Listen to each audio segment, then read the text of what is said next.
6月港股表現啦就由低位反彈啦，受惠內地政府新一輪救市嘅政策，包括降低部分城市嘅首期要求、放寬買樓嘅限購政策，咁再加上內地政府要求內地嘅銀行降低存款同埋貸款嘅利率等等嘅寬鬆貨幣政策，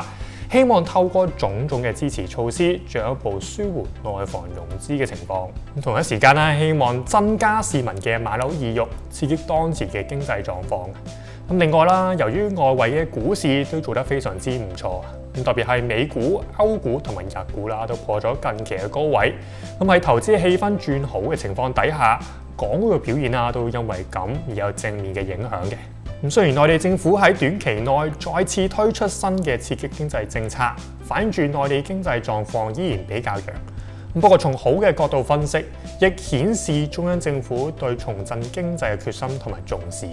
對投資者嚟講，絕對咧係一個正面嘅信號。就因為喺短期內，相信內地政府再好可能係會推出更有力嘅政策，刺激當地嘅經濟。相信港股啦喺7月份都會持續保持上升嘅動力。雖然係咁，因為人民幣嘅大幅貶值，港股啦喺上星期都回調翻唔少啊。個投資氣氛啦又轉差啦。不過就因為個市都已經回翻唔少啦。假如投資者啦都想搏反彈嘅話，又唔怕冒多啲風險，今日啦都想同大家分享2隻喺7月份值得考慮嘅港股選擇俾大家參考嘅。Hello， 大家好，我係 Graham， 歡迎你嚟到我嘅 YouTube Channel。如果想了解更多關於個人理財同埋投資嘅知識，歡迎大家去 subscribe。第一隻值得考慮嘅港股啦，係隻3001，由 Premium Partners 發行嘅中國房地產美元債券 ETF。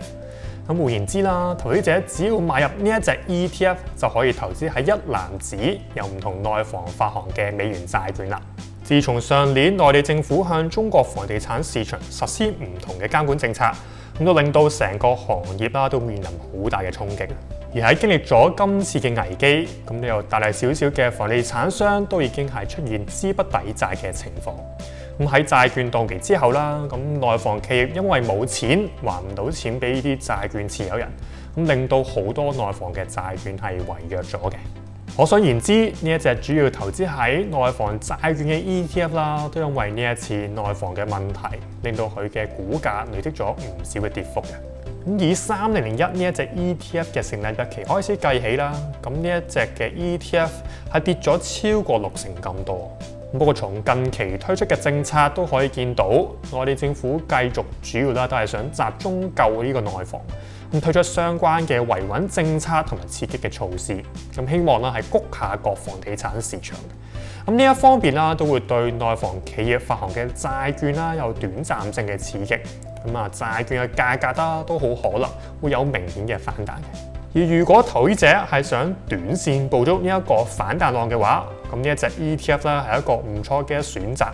每手買入啦都唔需要1000蚊港紙啦就可以入場啦。雖然係咁，因為現時內房嘅處境都唔太樂觀啊，唔少人對呢個內房都失去咗信心。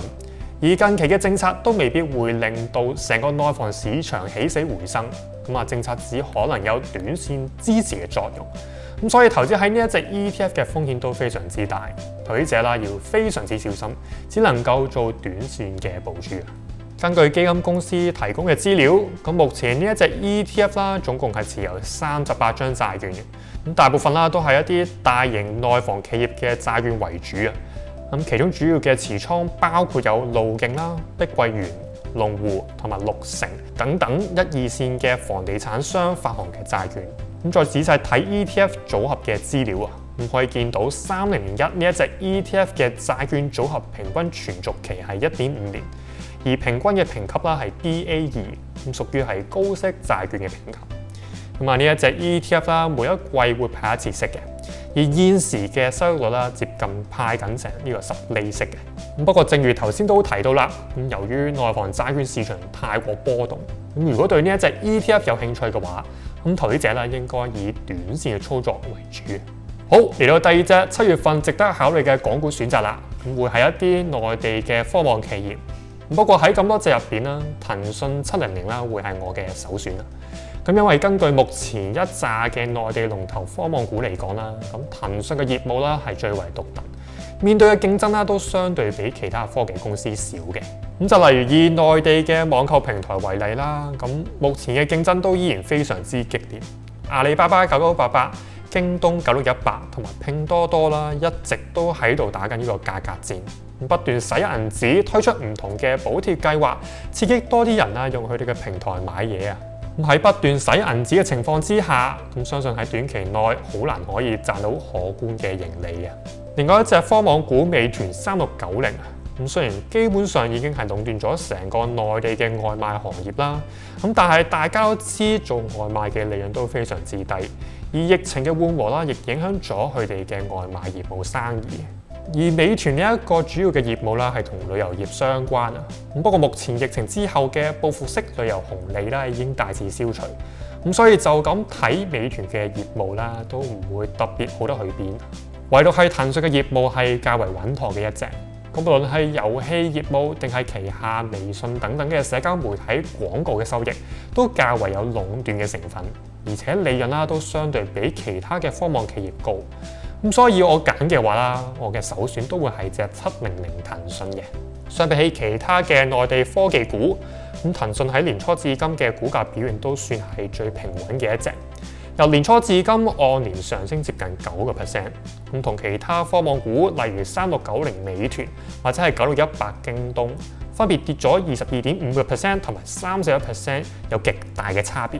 咁唯獨係隻9988阿里巴巴啦，以年初至今嘅表現，先可以稍為把得住騰訊嘅表現。年初至今上升咗大1%。由於早前有消息指阿里巴巴旗下嘅業務有機會係分拆上市，咁令投資者當時啦都憧憬阿里巴巴亦因為咁係有機會可以釋放佢旗下業務嘅價值，而令到股價啦係升過一陣上嚟啊。不過近期又好似已經整翻晒落嚟啦，冇進一步相關嘅消息，咁所以股價近期嘅表現都一般般嘅。從騰訊股價嘅表現同埋業務嘅穩定性，都清楚見到呢一隻科技股係咁多隻之中較為優質。只要內地政府唔好再推出更多對騰訊業務同科技股不利嘅政策，假如市場投資氣氛好轉嘅話，咁騰訊嘅股價啦應該咧係可以受惠得到嘅。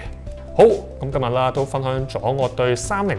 一隻主要以內房債券為主嘅 ETF 同埋700騰訊嘅睇法同埋投資機會。咁都希望今日嘅影片都幫到大家。咁最後，如果大家啦係想支持我嘅創作，同埋想收到更加多獨家嘅資訊嘅話咧，咁都歡迎大家啦去 join 我嘅 Patreon。咁詳細嘅資料啦都可以去翻下邊嘅 description 參考。多謝大家收睇啊！希望大家係可以 like 我條片啦 ，subscribe 我嘅 YouTube channel， 同埋 follow 我嘅 IG 同埋 Facebook account。好，今集時間差唔多啦，下集繼續和你賺。